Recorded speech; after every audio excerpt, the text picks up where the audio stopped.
might drop. There, all the information's out there for everyone. And like you mentioned, regulation is what we need in the space, so we can definitely move forward, right? Because with all the BS that we have going on in the space, we have to have regulatory clarity in order to have full mainstream adoption. And that's what Metallicus and all the partnership that they got going on, that's what they thought about from the get-go, right? And this is what I love about it. When I learned about it, granted, I learned about it from DeFi King many years ago, but I'm not gonna lie to you, it was Aquaman that put me on, and I'm always gonna say it. If it wasn't for Aquaman, I wouldn't be here I am where I am right now, right? And thank God, because this all collectively comes together to what the U.S. debt clock has to say.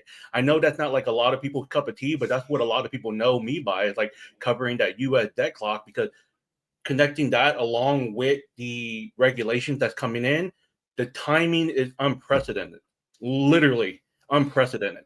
Yeah, So bro. You know what's so funny? I feel like you and I both have a similar onboarding experience into the XPR network ecosystem. So correct me if I'm wrong, but I mean, obviously, of course, you and I's influence or follower count know that we've covered and been, covering XRPL and Ripple for, at least myself, I've been covering it since like 2017. So it's been a minute, But when I found out, because when Aqua's the same thing. When I met Aqua back in the day, back 2023, he had told me about metal and XPR. And I was one of those people that faded it because I had this belief like, oh, XPR is trying to copy XRP, like, and so I faded it. I was lucky enough to finally invest at a low price. I should have gotten in a little bit lower when Aqua had told me, but still looking back, I'm like, yo, imagine a deep researcher like myself was fading XPR and the Metallicus ecosystem because I just literally didn't read into it, because I had this blindfold over my eyes like,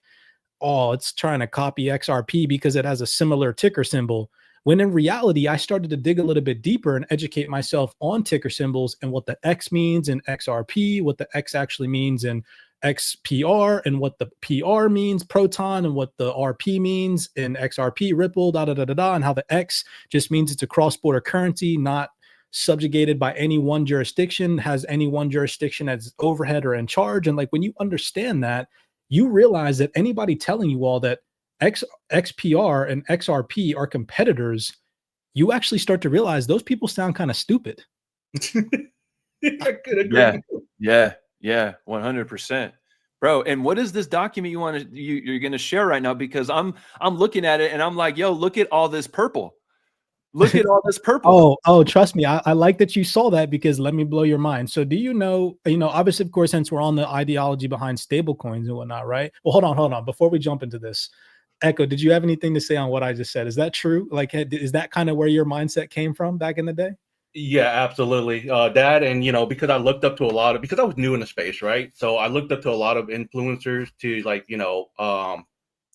to influence me, right? And within the XRP community, there's a lot of negativity that got spread around back in the days, which prevented me from actually looking and diving deep into it, right? And it's going to be funny when everybody starts to figure out that, hey, look, I love XRP. I think XRP is going to be great. Of course, I got a gigantic ass tattoo on my forearm, right? But you got to give credit where credit due. And hopefully, people that see the stream, right, and start doing their research, because in my opinion, a lot of people are going to be, ones that, spoke negative about this whole entire ecosystem and what they've been building in the background, are going to be wrong in a very near future, right? And, Rody Rio says it for XRP, right? The train has left the station.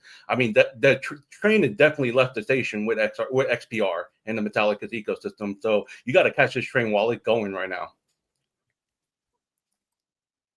I think too, just this whole notion that XPR and XRP are competitors.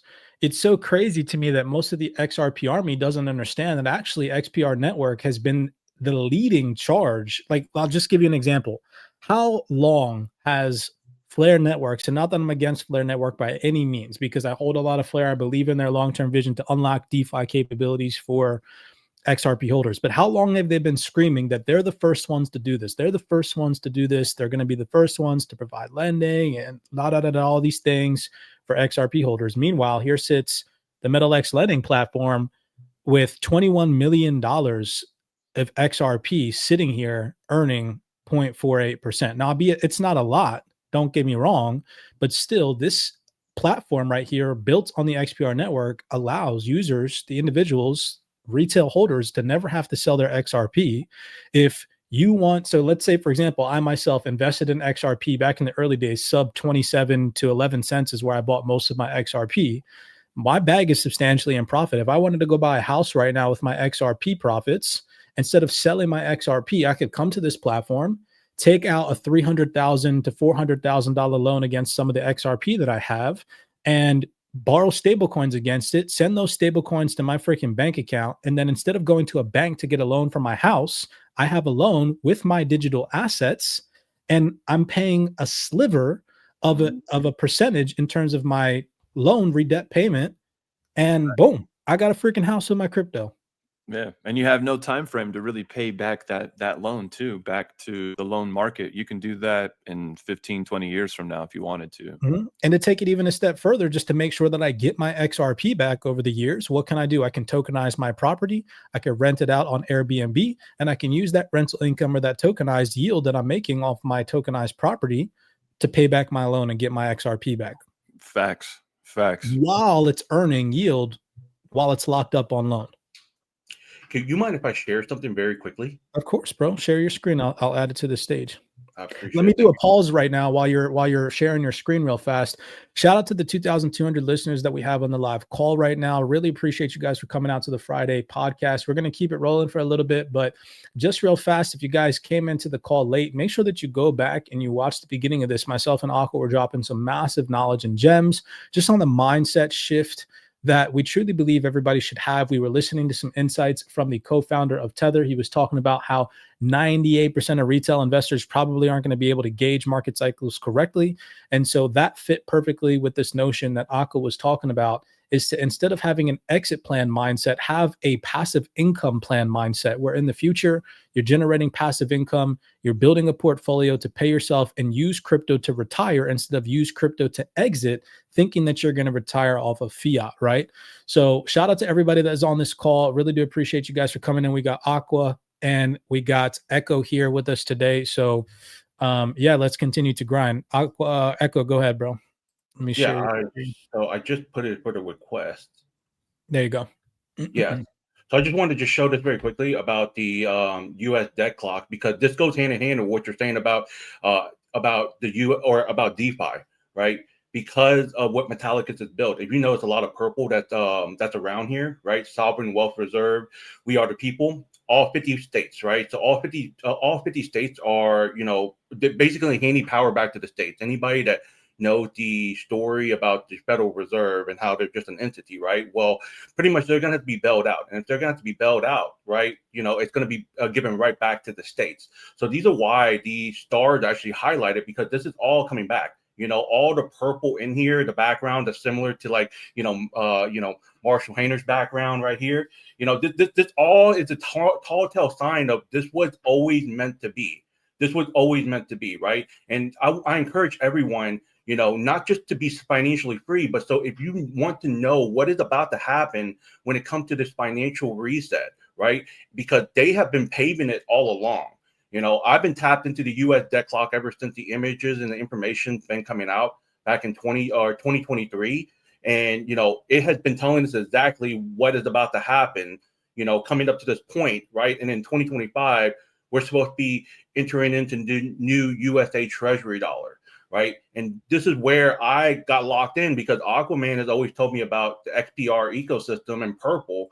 And if you notice, purple is around here a lot. The purple lines, right? The credit unions. That's what got me locked in on all of it. And when you start figuring out the truth about the money, right, then you'll start being like, oh, okay, well, if the money itself is not real, okay, then we need to go into real assets, right? Well, how do I empower myself?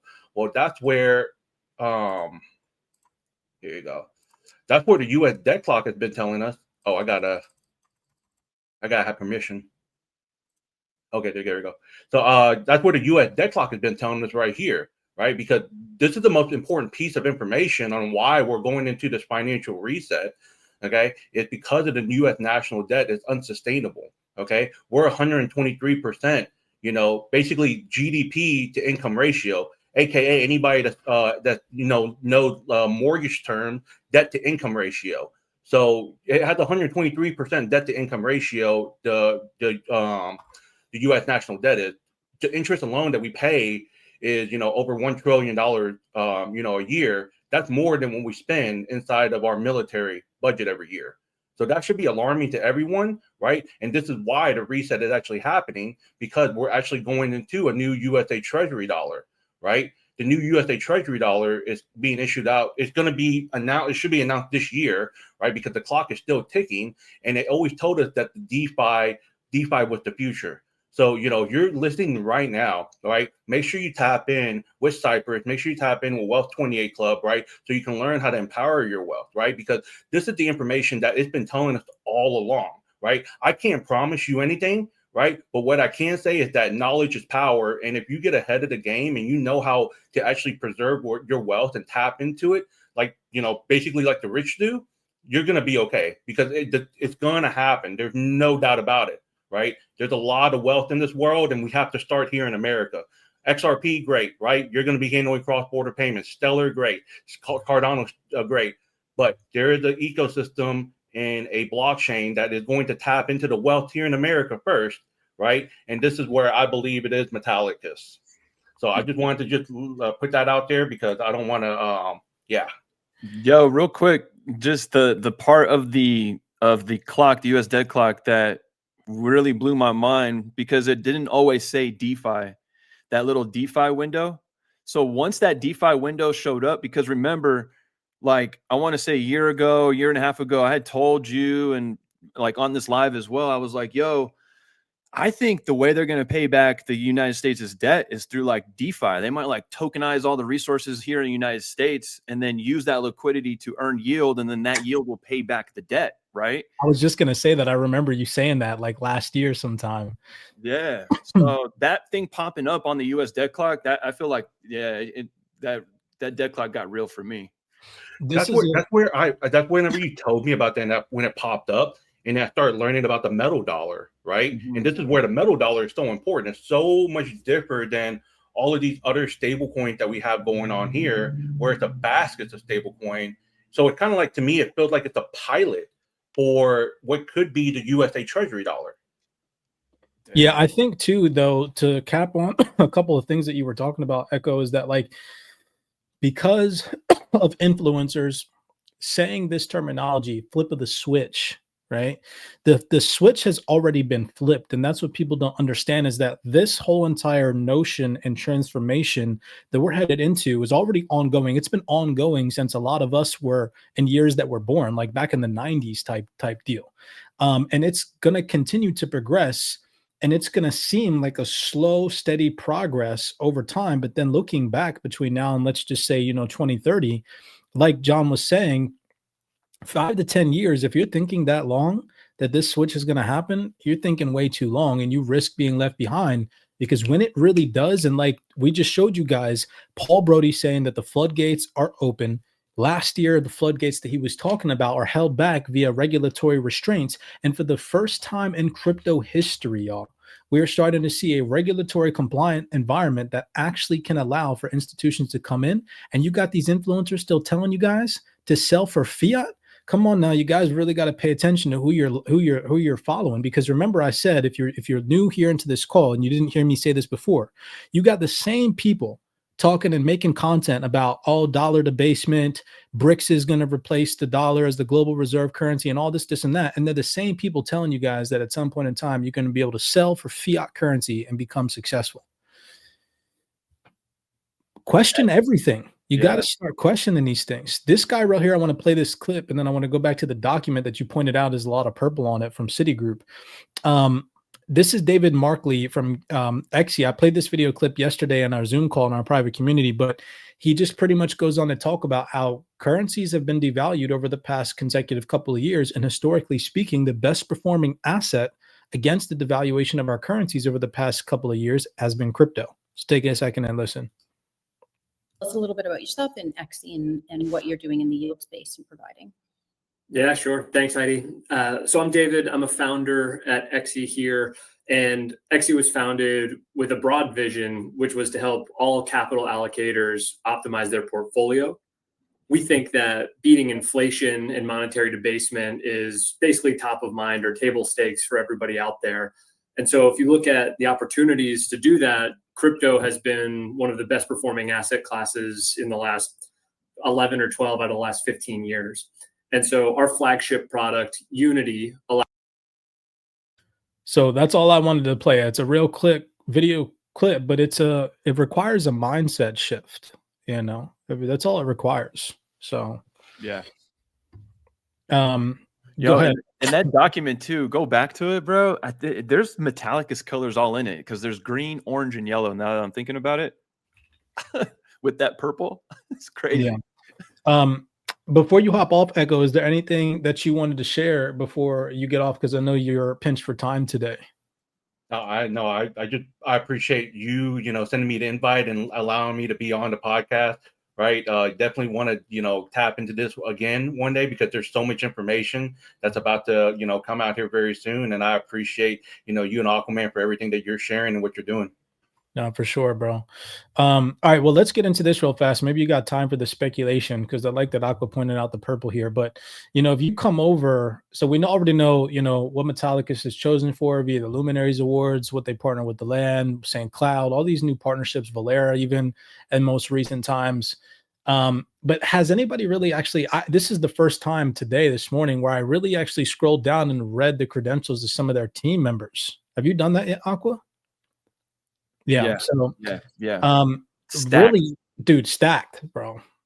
Super stacked. Yes, bro. Yeah. Go ahead and share because that's why I said, bro, Marshall has picked like the Michael Jordan in that for every position that he's filled, he's searched for the Michael Jordan of that position. So I'm only going to fixate our attention and time on 3 because there's many more, but I don't want to get into everybody today, but just these 3 down at the bottom, the advisory board. Sergio Jr., I'm not going to butcher his last name. Just specifically highlights, it says most recently was a senior consultant for AI at the Federal Reserve Bank of Boston and was a professional staff member on the House of Financial Services Committee. Take that into consideration when we go look and see who's on the Fed the Faster Payments Council, right? Which is Metallicus. Metallicus sits on that. And what Sandy Qual said at the beginning of this integration with DeFi is that in the future, in the back end, a lot of this stuff is going to be automated by AI, where you're just going to be able to click a button and automate yield generation strategies in your savings account once these financial institutions actually allow you to utilize stablecoins directly in your banking app.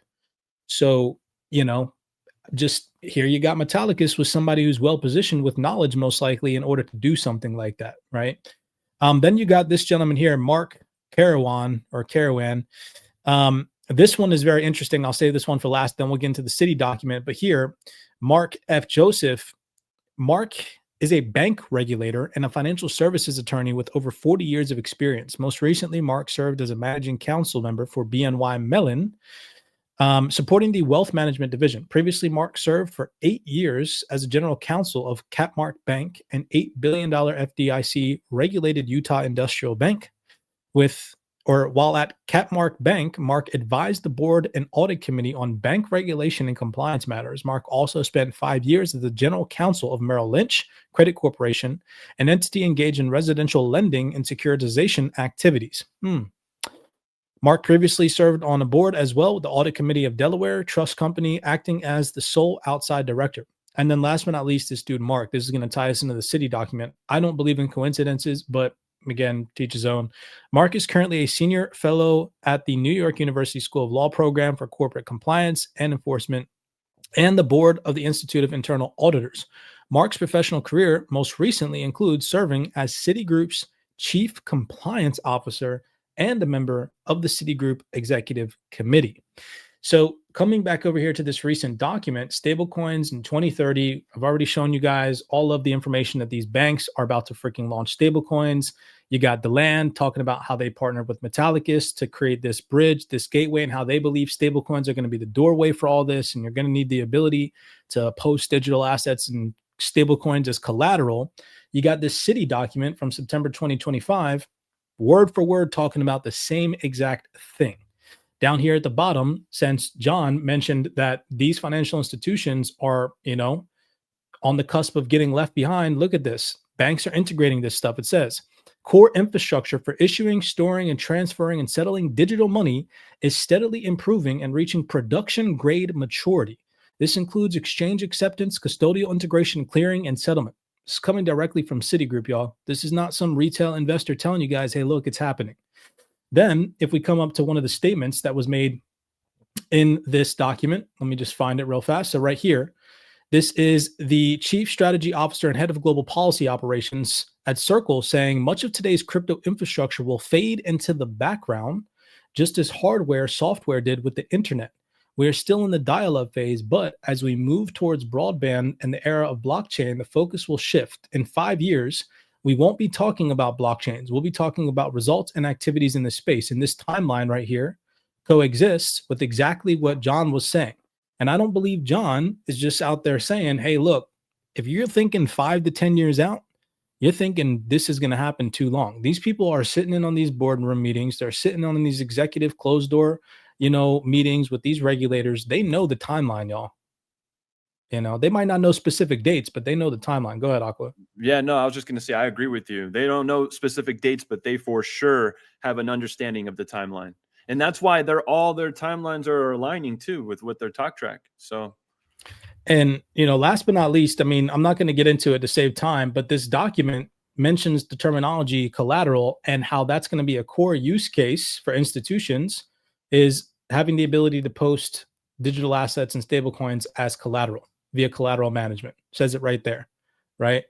And what exactly is Metallicus helping these credit unions do?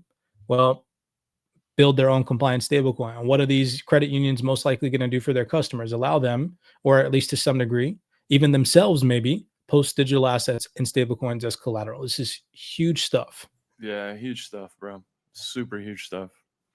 So, yeah, I'm out of juice for today, bro. But yeah, this was a fire presentation today. For anybody that joined late, I apologize. Man, all I got to say is we are in for one roller coaster ride come October 1st till the end of the year. So, I want to just put that out there because, September 30th, that's when the U.S. Treasury, overhauled their whole entire system. And then obviously, the first, right, with over there, I know some people don't like to hear it, but with the fuzzy community, right? Oh, yeah. They're all connected. It's all connected. 589. That's why silver is moving so fast.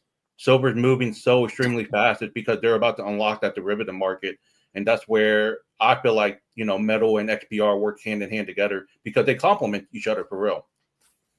Yeah, but I'll play the devil's advocate to y'all's immediate mindset. I think that by summertime next year, we're for sure going to see fireworks because you see, nothing in the market ever really happens when people expect it.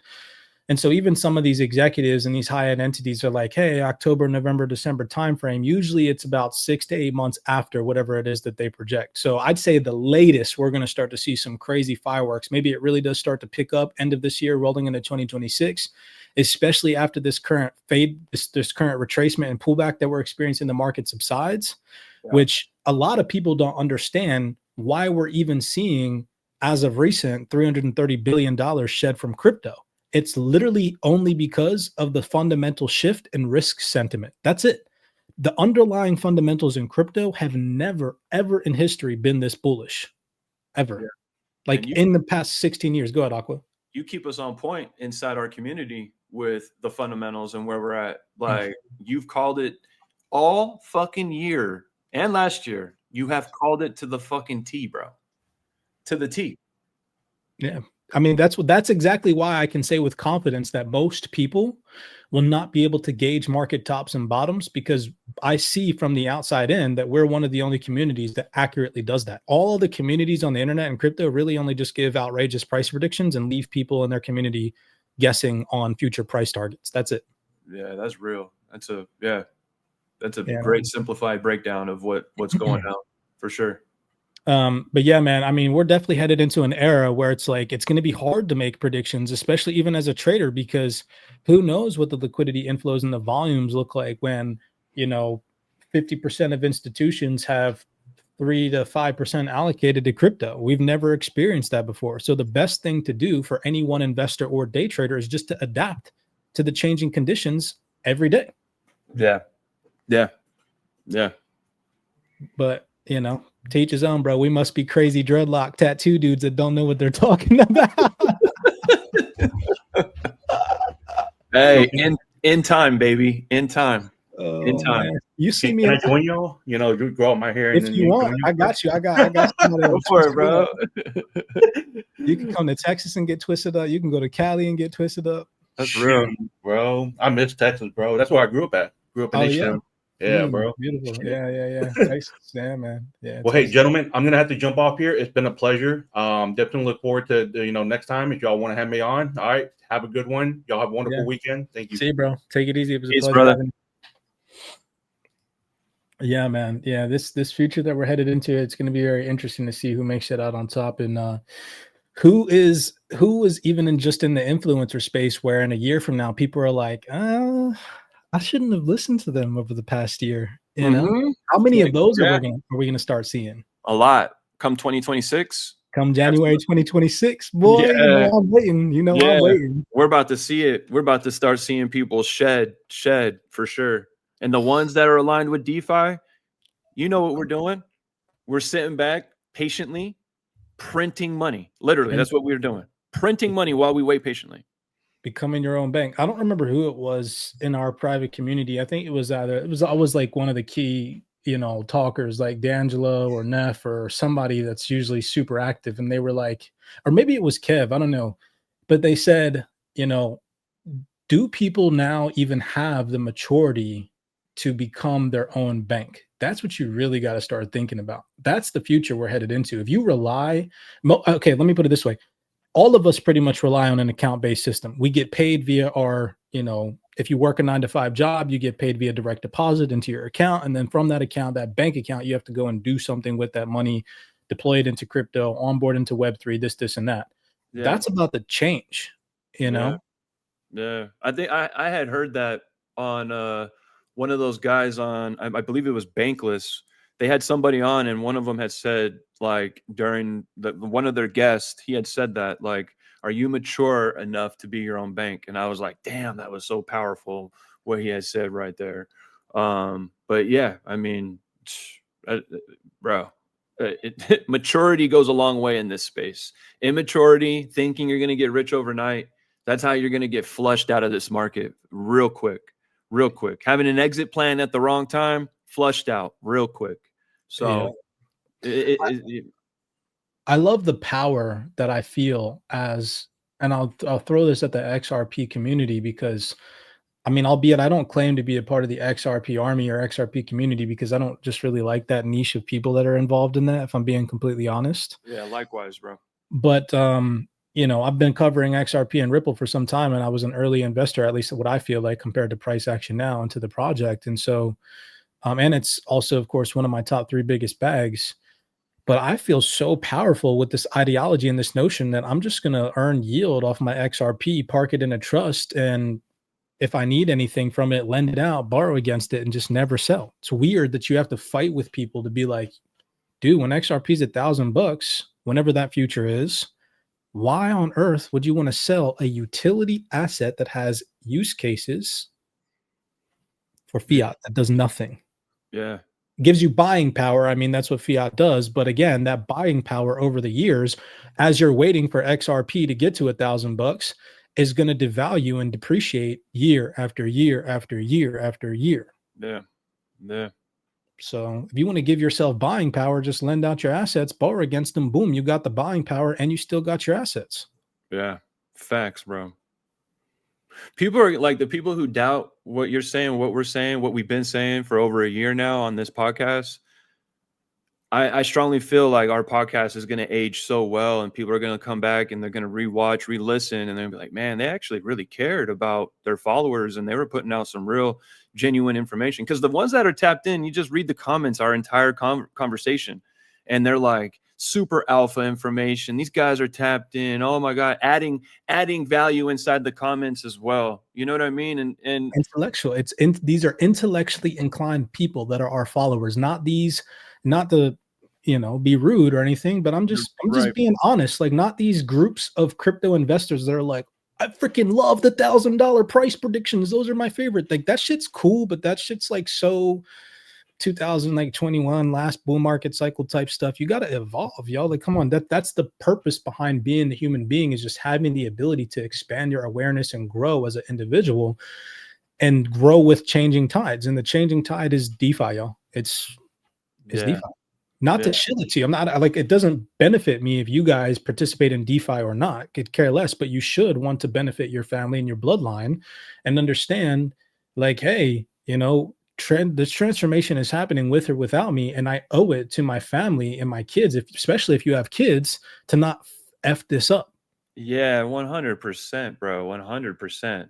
Like, don't be 1000%, bro. We don't want to you don't want to be the guy that says, oh yeah, look it, I had Bitcoin back in 2011. Look, and then I sold it in 2014. Like, you don't want to be that guy with these new digital assets, because we've seen what Bitcoin's done. Yeah. So, since you said the dude Bitcoin, you guys, if you're in crypto, you've been in crypto for a while. If you're not like fresh, you probably know about the guy that bought Bitcoin, like 10,000 Bitcoins or whatever for a pizza back in the day. I don't know what the numbers are, right? Well, do you think that guy, let's put it this way. So you have all these people that are like, why would you not sell XRP when it reaches $500 or $1,000? Okay, well, that guy, if he had held on to his Bitcoin when it reached $30,000, would he have benefited more from selling it at $30,000, or benefited more from lending it out at $30,000, borrowing it against it, and holding that Bitcoin as it appreciates in value, now worth $100,000, and still having income from the borrowed money? Exactly. When it hit 30,000, think of that. So same thing. Think of all the people that they're going to sell their freaking XRP that they've worked so hard for. They probably sweat, cried, begged their wife or their husband, hey, can I dollar cost average into crypto, work their 9-to-5 job, busted their balls to get block space on the blockchain via acquiring these digital assets. And you're going to sell it for fiat because it hits some fiat target. Yeah. And then the market's going to do what? If it keeps rallying, you're so screwed, because you ain't getting another opportunity like this one. No. And you got to like what you said right now, like really think about that. You're going to trade in your XRP at whatever date that is, at whatever prices. You're like, you know what? Give me this much money and you can have my XRP. When you can say, look, I can take my XRP over here, borrow against it like you just said, or maybe plug it into a liquidity pool, and now it's paying me 24/7, endless. And guess what? I get to hold it next year as well. And they say that XRP is going to go to X amount next year. So guess what? I'll be around, and the following year, and the following year, and the following year. Like, these are digital assets that you do not want to get rid of. And if they're in your possession, you should be trying to figure out how to keep it in your possession and make you money. Period. You know what was the aha moment for me? And I'll say this too. I agree with you 110%. There's two things. First off, if you are the type of person now that believes in high price and that you're going to sell for fiat or whatever, that's fine. That's a mindset that previously existed. I can't say that I wasn't like that before. Just 2 years ago, I was that type of person where I was like, dude, I can't wait. I got so much XRP, y'all. When XRP, I'd be the type of person, even though as a day trader, I'd still be the type of person sitting here calculating whenever I heard a price prediction from some influencer. Oh shit, $1,000. Let me do 1,000 times all the XRP I got to see. I used to be that person too. Come on, we all go through that phase. But now I'm like, yo, I got power with this. This is powerful, Mm-hmm. And so same thing now. It just takes and requires a mindset shift. That's literally it. It's just a mindset shift. Once you have that, you go through this aha moment phase. I don't remember the second thing that I was going to touch on. I'm having a brain fart. What were we talking about? Just passive income. Not, borrowing against our digital assets. It'll come back to me. Anyways. Okay. Yeah, bro. And so I just, I encourage people to just shift that mindset and grow as an individual and grow as a person, you know? Yeah. Yeah. Um, Yeah.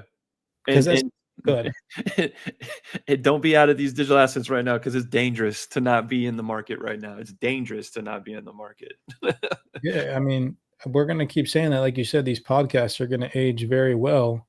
Um, these people on the internet that make these high-end price predictions, it's like they suck people in to get folk fixated, and they have people thinking that they can predict the future. And like I said, I encourage you guys to really challenge the content that you're watching. If you hear an influencer make a price prediction and then 6 months go by, and the 6 months in that 6 month window that they were making predictions doesn't come into fruition, and you're still watching their content, why? You're not progressing at that point. You should be watching and accumulating people's content that allows you to grow and actually make money, not just speculate on making money. I mean, that's why I'm here. I know that's why Aqua's here. We're here to make money, not to just hope that we're going to make money.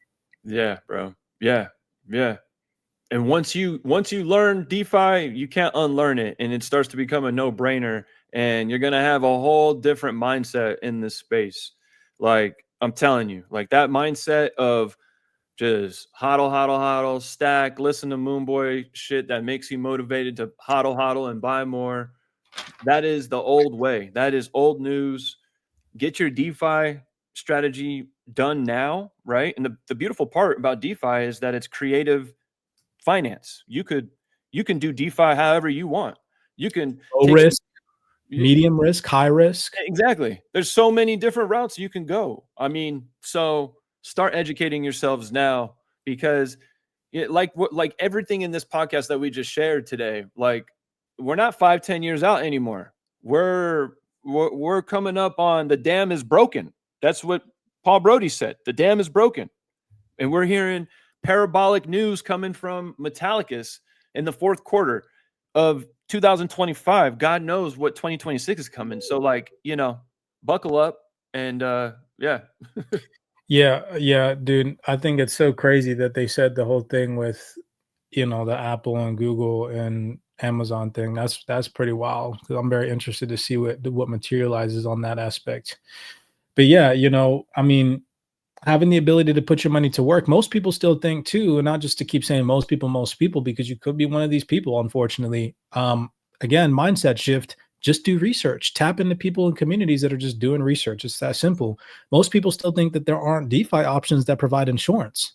There are institutional backed platforms and protocols right now that have institutional insurance options aligned with them right now in the moment. So anybody that's telling you like DeFi is still uninsured, they're just not on the right side of, number one, history, and on the right side of the information and education that you can consume. Yeah, that's real. And so it's just the whole notion behind crypto is a scam and it's a fad and it's going away. And, just, I can't stress enough, bro, when you quoted everyone's looking for an exit plan, and instead they should be looking at building a DeFi retirement plan. Bookmark that tweet, bro, because that's going to go so far in the future. Yeah, I think so too, for sure. Yeah. Thank you, bro. I'll say this last thing and then I'll play this clip and we'll end it. But, this is that gentleman from the co-founder of Tether. And since we have more listeners, I want to reiterate this. We talked about this at the beginning of our call. This notion that everybody thinks because of the content that they watch that they're going to be successful trading and what's about to happen. What's about to happen, the liquidity reservoirs, trillions of dollars that have been locked behind regulatory gates are finally about to unlock in the next consecutive couple of months / years.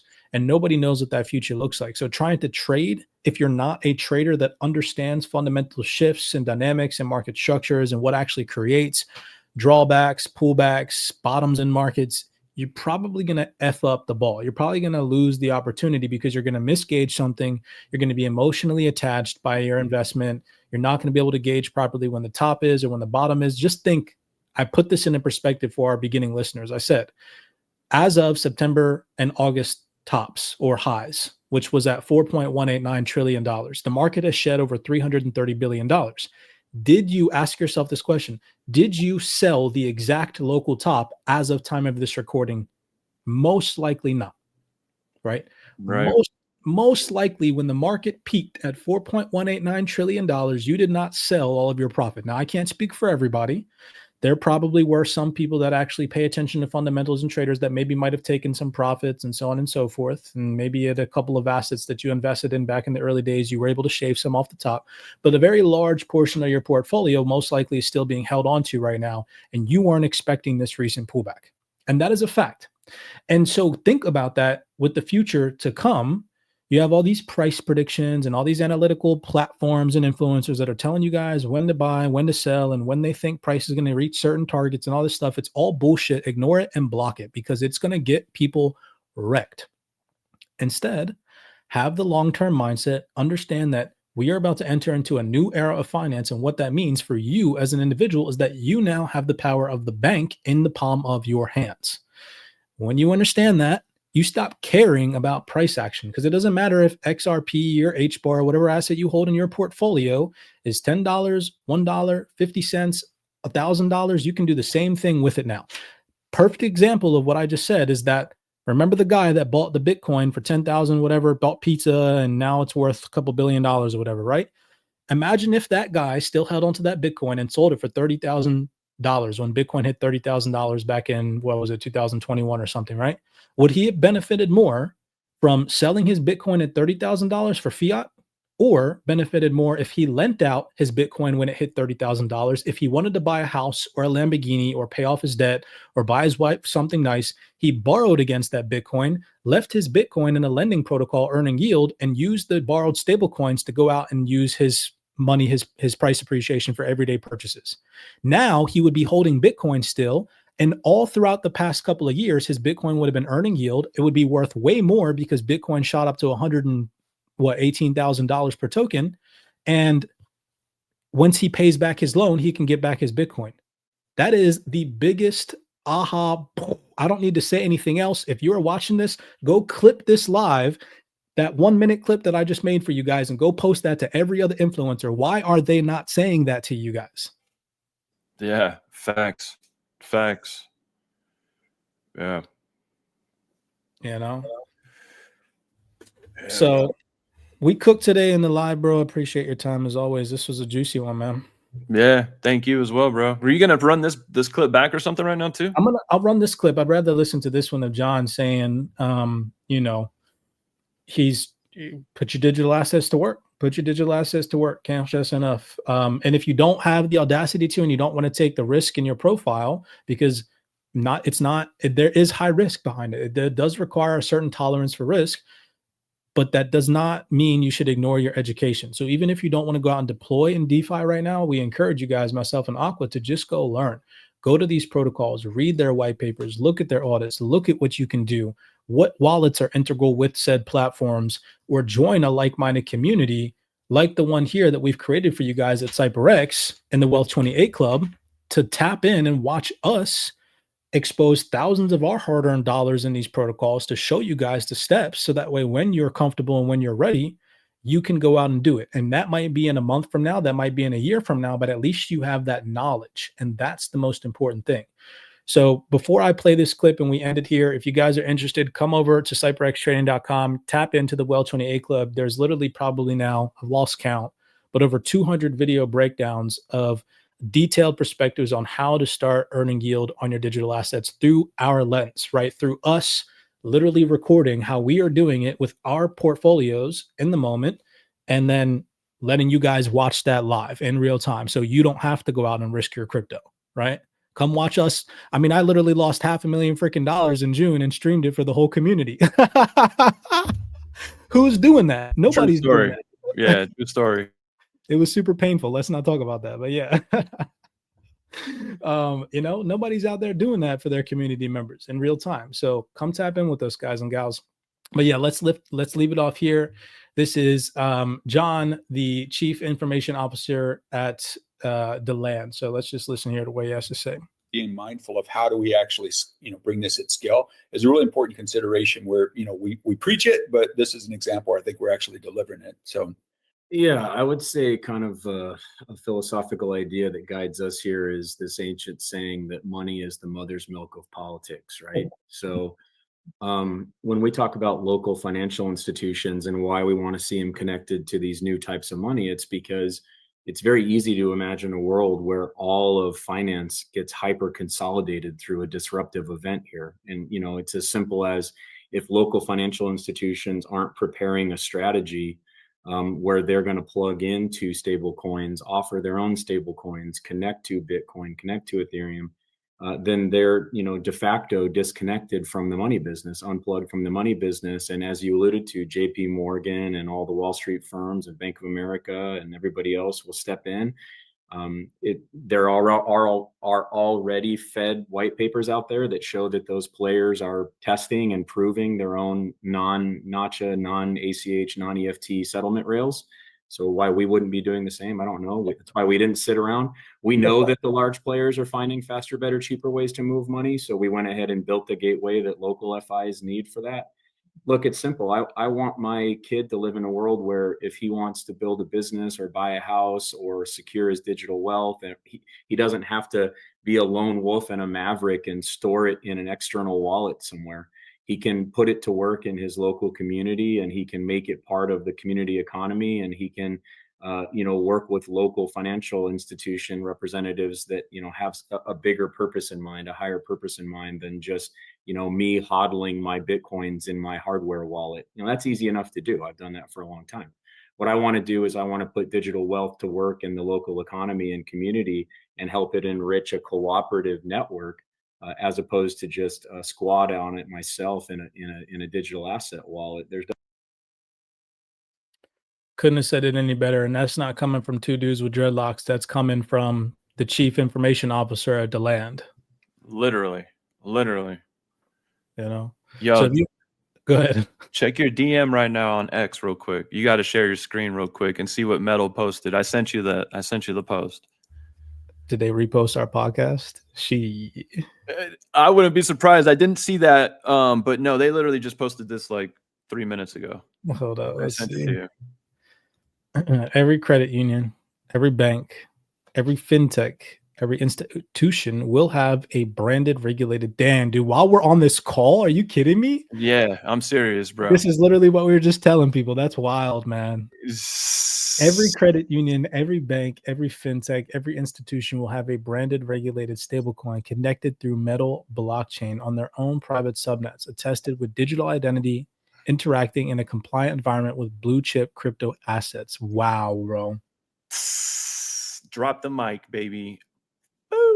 Wow. While we're on this call, if you've been here since the beginning of this call, drop some fire in the chat, y'all. Man, facts, bro. Wow. Come on. That is wild. It is. This is, man. Whoo, let's go. Literally what we just made this entire call on, and then they drop this as our call is about to end. Are they watching us right now? I know. Man, look at all the fire emojis. That's lit, bro. Way to go, y'all. Way to go, chat. Hey, look, guys, at the end of the day, blessings to you all. Friday podcast here in the Well 28 Club. We're going to continue to run these for you guys in the coming weeks. We've been doing this for almost 2 years now. Yeah, these are the podcasts to tap into. No hopium, no hype here. Just showing you guys documented information and panel discussions from some of the largest players in the game. We're going to continue to keep it real with you guys. No hopium, no speculative, unrealistic price bullcrap here. Just showing you guys opinions from the people whose opinions actually matter in this space. And then we build our opinions off of their opinions because they're the people that move these markets, right? Yeah. Why on earth would you guys want to watch retail investors that build speculative opinions based off of how they feel when retail investors ain't about to be the ones moving these markets in the coming years? Facts, bro. Facts. So. I mean, and you keep saying too, hang on to these bad boys 2035 and beyond. Like I'm gonna say something crazy right now. This is just my pure opinion, right? But I just want to put it out there for the record. I feel like with what we just read right now, with what Metal Blockchain just posted, and what they're capable of doing and what they're going to tap into, Metal blockchain is directly aligned right in front of this broken dam of liquidity that Paul Brody had just announced on the podcast that we were sharing today, right? I want to say, depending on how much you have invested, like there's a strong possibility like billionaires will be in the making, I feel like, if you can hang on to these assets 2035, 2040 and beyond. Wow, Just my opinion, but it's... I agree with you. And when you say that, though, people will think, oh, I'm not, like, how could I make money? How can I survive until then? And that's where the mindset shift comes from, because literally, if you want to hold your assets up until then, pay yourself passive income. You need stuff like right now, bro, DeFi is completely covering the vast majority of my in-house expenses, like my freaking water bill, my electric bill, my gas, my grocery bill. Bro, I'm making that much money per month in DeFi. It's crazy. When you understand that, you're like, shit, if I don't have any expenses right now, I'm debt free, and DeFi is paying for my expenses. I don't really need money right now. I'm just cool. I'm chilling. Like facts, bro. Facts, bro. Yeah. And once you get to that comfortable position, I'm telling you, because my DeFi money coming in is super comfy. So like, you know, I'm in no rush, like paying bills, like you just said. It feels great coming in. Again, no rush to have this bad boy go up tomorrow because I have cash flow coming in. So and the best part is what were you gonna say? I was gonna say, most people just look at their portfolio wallet and it doesn't do shit for them. Like, if you could pay just your phone bill every month with your crypto, who wouldn't? Bro, not even your phone bill. Take it smaller than that. Imagine you're the type of person that drives to work every morning, right? And every morning before you drive to work, you go and get in Starbucks coffee line, right? And Starbucks coffee nowadays, a small cup, medium cup, large cup, whatever, let's say $6. Right. Bro, with freaking XLR staking alone, like, not to flex, but I'm making $6 a day. So if I did work a 9-to-5 job and I want to go get in line at Starbucks right now, I already know that I could send my yield that I'm earning from my staked XLR position to my my crypto.com card, and I could buy my latte with my yield. Yeah. If that doesn't motivate y'all, fuck retirement right now. Just think about how making your life easier and more affordable could be just by learning how to put your currently owned assets to work. Now, again, I'm not encouraging you guys to go out and do that because it's risky. Don't get me wrong, but at least have the knowledge and the power of information to know how to do that when you are comfortable with the regulatory environment on platforms that have valid sustainability in this space when that time comes. That is powerful. Yeah. Yeah. Established technology is what John Ungerland said, right? I don't think Metallicus is capping, bro. First of its kind solution enabling credit unions to issue branded compliant stablecoins. And they're saying every bank's about to use metal. Bro, and that's a question that I asked everybody on the private Zoom call that I had on for the Thursday Zoom call. I said, please, somebody, if you know, who has the same capability to do what Metal blockchain has built? Like, who else can do what Metal blockchain can do? Crickets. Fucking crickets. And I'm down, like, I'm always down to hear something, have the humility to learn. Like, I'm not an egotistical person. Like, I'm not going to look at that. Like, if there's something, let me take a look at it, please. To be honest with you, that's how my mindset has gotten to where it's at today. I didn't like get into crypto, marry a bias and stay married to that bias. No, like, I came in, yeah, I married some shit in the very beginning because, like, you start hearing all this crazy shit, especially when you're new to crypto. But you got to keep evolving, keep learning, cross your own T's and dot your own I's. Don't just listen to somebody and take their word for it. Like, you know, so. Before we go, bro, I want to just focus on one of these comments from Joe Buddy. Okay, check this out, Joe. Let me blow your mind real fast. First off, let's read this comment because it's incorrect, unfortunately, which most likely means that, Joe, you haven't watched mine or Aqua's content, and this was probably your first podcast, and you probably joined it late, because your comment shows to me the lack of awareness of what we actually preach here. So Joe said, I will not do DeFi until there are protections, which we've already confirmed in our private community and on this podcast exist in the moment. I just won't. I am an older man and cannot in any way lose my crypto, which I 110% agree that you have a good mindset on that. That is a phenomenal mindset to have. You should not want to lose your crypto by any means. Everybody should want to hold on to their crypto for life. We're literally encouraging you guys to learn how to never sell your crypto. So we're advocates of being very headstrong about not losing your crypto. You just don't know if it will collapse, guys. You act like there is no risk. So let me ask you this, Joe. If you hold crypto right now, right, you are inherently taking on collective risk, because tomorrow they could issue some type of regulation where the crypto that you're currently invested in, say it's XRP or XLM or HBAR or whatever, could collapse tomorrow. Yeah. So you're already inherently taking risk, right? So you're a risk taker, regardless of your age. Your age should not be induced as something that's keeping you on the sideline, because we have people in this community. Even recently, we hosted a Wealth 28 Club link up, and one of our oldest members is literally in their like 60s/70s. You know, Damn. that's and even if we're not looking at that age, we have plenty of people in our community that are in their 50s currently right now on our Zoom calls talking about, hey, look, we got all these retirement funds and this and that, and it's just losing value. But here comes DeFi, right? It just takes a mindset shift. So instead, Joe, I encourage you to not look at your age as something that's holding you back, and instead just educate yourself. You're absolutely right. There is risk involved, but with education in DeFi, it teaches you how to mitigate that risk.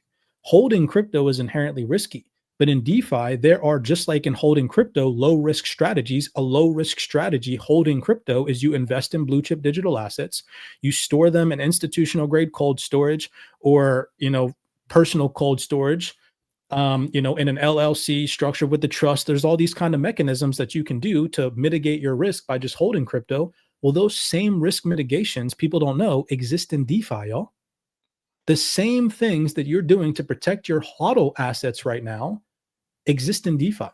What are those? ... is the question. That is up to you to determine. But know, Joe, that they exist. So don't think that you're not already exposed to risk, my brother, because you are, right? Yeah. But you're likely taking a low risk approach. And guess what? In DeFi, you can do that same thing. You can use DeFi, and there's a low risk approach you can take, and then there's a high risk approach you can take.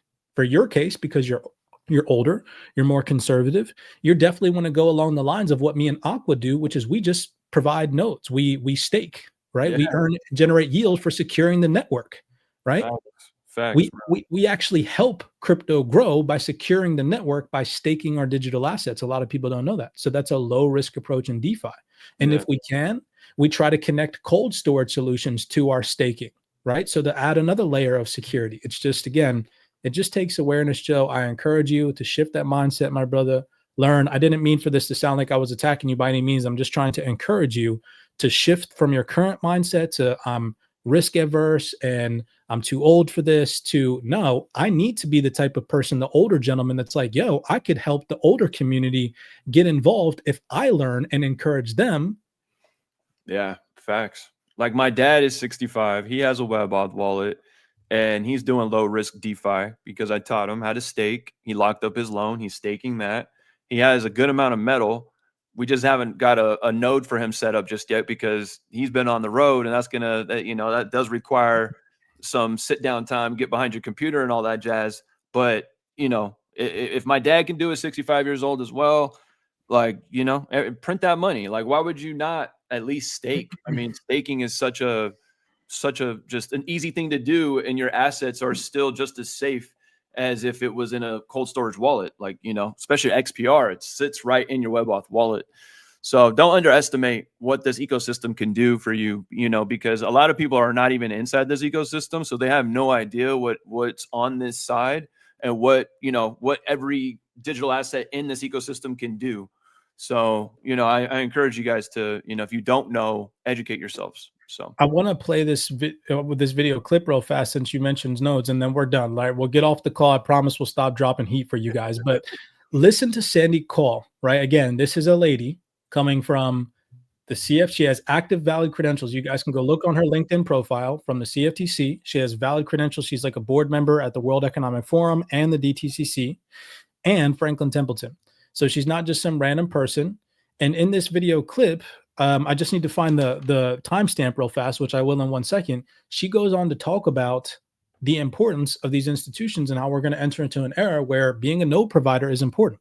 And then I want to show you guys literally in our private CYPRX community, we have an individual, Junior, who will sit down with you on a call and walk through, if you're interested, how to successfully set up a metal node to secure the network and start to earn 12% staking yield on your digital assets, which is, again, low risk considering everything that we just showed you guys, how metal is aligned with freaking compliance, how they have compliant built-in AML KYC solutions integrated. They're partnering with banks and financial institutions. They got ex-city representatives and freaking regulators on their freaking advisory board. Like, again, I'm just trying to show you guys physical proof that there's a low risk approach. So let me just find this real fast. I'm going to look through my notes real quick. Aqua, if there's anything you want to say to find this clip of Sandy Call, saying that, node providing is the future.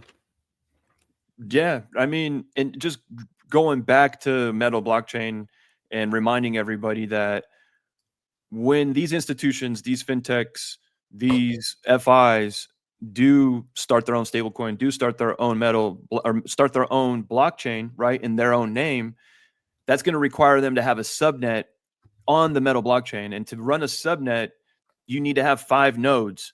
And each node is a minimum of 2,000 metal to run that node. Now, we're talking big money with FIs, institutions, fintechs. I don't think they're going to be doing the bare minimum. And then based on what Sandy Cole had said, as far as they take all of that underlying money, scoop it up and put it in yield bearing situations or whatever to drive yield and cash flow. I see them easily doing that with these nodes. And then she says it on stage too. I guess you're saying it as well, right? That's what you just said? Yeah, I'm going to play this video clip real fast. All right, yeah, go ahead. But yeah, I think of Metal though. I think of Metal. I don't know any other chain that can do that. So yeah. That maybe a mistake that you guys have made or you've seen made that you would recommend people don't make as we look to move this forward quickly? I'll start out. I think that you need to understand, I think one of the most unfortunate branding exercises ever was when we started calling them cryptocurrencies, because it created this expectation that somehow they're a currency and they can be spent on things. And you need to understand that it's a way of buying block space on the ledger. That's really the purpose. And so you need to hold these cryptocurrencies in your treasury if you're going to be recording trades on a ledger. And if you're holding these assets in your treasury, you need to figure out what you need to do to hedge against them. And that's when you need to figure out that you need to do node operations. So I think that there is this whole cascading set of. So you just had somebody that has all these valid credentials and currently works at a financial institution telling institutions at this event, hey, y'all are going to need to find ways to run node operations, right? So what do you think the institutions are going to be doing, y'all, to hedge against these currencies? They're not going to be buying them to just spend them and sell them for fiat currency. They're going to be storing them in their balance sheet. They're going to be staking them in ETF wrappers that are compliant with regulations. They're going to be providing nodes, all these things to earn yield, to hedge against the price fluctuation, the volatility in crypto. And again, you come over to CYPRXtrading.com, you tap in, you have no idea what we're talking about. You join our private community, like, oh my gosh, I want to sit in on a private one-on-one call with somebody who has literally set. If you go back and you look at how many metal validators there are, how many metal people that run a node, I'd say that Junior has probably helped at least the last 50 people set up nodes on the metal blockchain. That's his success rate, right? Like, that's a lot of people to sit down on one-on-one calls with and go and be like, hey, this is how you set up a node. Look at what he shared this morning in our private Discord, right? Just an update. Hey guys, you want to sit on a node? You want to get in, you want to learn how to do it. I can walk you through, show you how to do this. Come in our Discord, you click on his link. It'll take you over to his X profile. Shout out to Junior for this one. And you can just book a call with him and he'll show you how to do it. So that way you're not, maybe you don't want to do it now, but in the future, maybe you do. Well, now you got that education, that information. Facts. And I would say the sooner the better, because we don't know what regulations are going to say. Like, they could, say by this date, you have to be a financial institution to run a node, and certain people get grandfathered in potentially. That's a hypothetical situation. That's just my opinion that I've heard from other people sharing their opinion. And I'm kind of like, damn, I can see that. So who even knows if that's going to happen? But I feel like with it being a possibility, it would make sense for you to look into this information sooner than later, as opposed to sitting back and waiting. So, yeah. Question, and I don't know if you know the answer, but can you, as an individual, let's say I have 4 computers, right? Can I run 4 different nodes? Yeah, you could technically, because if like each computer had enough space and the specs to run the node. But I thought the same thing as well. And I had told Luke in like our Zoom meeting back in the day, or however long ago it was now, when we started the node. And he was like, why would you start more than one? Just put whatever metal into this node and it's going to be, you know what I mean? Well, I'm thinking of this like Bitcoin miners, right? Like they have mining facilities. Like think of like a node running facility, a subnet running facility. Like you just have all these computers that are running nodes and subnets and shit. I mean, I don't know. Maybe yeah, because you can put however much you want into your node. Like you don't have to just put 2,000. Like you can put 100,000. Like I got 66,000 in my node right now, and then I plan running 100,000 in my node going forward. Yeah. So I mean, Metallicus is like the only one I've actually seen with multiple nodes. When you go and look on the dashboard on the Metal blockchain node website, Metallicus has multiple nodes with 800,000 metal in each one of those nodes. Now, why they're doing it, I don't know, but yeah, I don't know. When I had that conversation with Luke, I was like, yeah, I guess you're right. It makes just sense to put it all in one node, but yeah, to each their own though, I guess. Last thing I'll say is that you guys just heard Sandy Qual say that most people are manipulated into believing that these digital currencies are, currencies, and instead they should be looked at as you buying shares of a block space in order to secure the network to run node operations to hedge against the price fluctuations. That's what institutions are going to need to do, right? So when you actually look into it, the metal ecosystem enlightened me to realize like, instead of just looking at accumulating these assets to reach some price target in the future via what I'm imagining is going to happen, I should be looking at, hey, how many shares of this asset do I need to run a node? And when you go and you look at some of these networks and you're like, oh, I need 1 million of these tokens to run a node, you're like, oh my gosh, I'm going to get priced out of being able to do this if I don't accumulate, because I only accumulated this much, thinking that I should stop buying XRP at $10 because when it reaches 1,000, I'm going to reach my price goals. And I'm just using XRP as a hypothetical. I don't know how many, if you can even run, can you run a node on XRPL? That's a good question. I think it's like, you don't get paid for it from my end. Don't quote me on this. I've asked around, and from what I've heard, that like to run a node on the XRPL, you don't get like incentivized for it or something like that. That's what I've heard. And let's just say we're using whatever. Sorry that we're ignorant on that topic, but let's just say, like, ask yourself the question: do you have, if the XRPL was incentivized for their node providers to give their node providers incentives, yield, which obviously, of course, the XRPL can't provide because it's not, it's not a proof of stake network. Regardless, what I'm saying is now there's proof of stake capabilities because of the EVM sidechain. But still, regardless, like, do you have enough XRP? I'm just using XRP as an example to be a node provider, or any asset that's in your portfolio. Do you have enough XDC to be a node provider? Do you have enough metal to be a node provider? Start looking into that. That's like kind of where my mindset has shifted from, okay, I should accumulate as much of these assets to when it hits $100, I have this amount of money.